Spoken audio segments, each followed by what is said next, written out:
oil अन्डा mix गर्दैछु दुईटा यो अन्डालाई फ्राई गर्ने यसमा चाहिँ अब ब्ल्याक पेपर राख्छु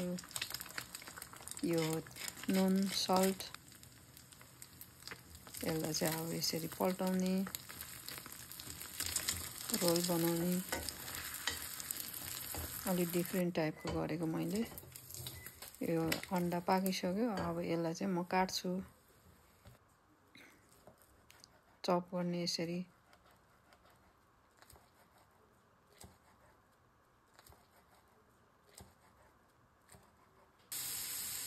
यहाँ चाहिँ मैले जिरा पुराएर अदुवा लसुन पनि फ्राई गर्दैछु यसमा यो अन्डालाई राखिदिएँ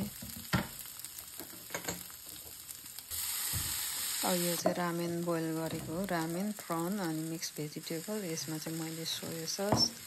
अनि रामेनको मसला राखेर चलाउँदैछु यसलाई चाहिँ अब रेडी भइसक्यो सर्भ गर्दैछु म चाहिँ एकदमै छिटो अनि मिठो चाउमिन स्टाइलको रामेन फ्राई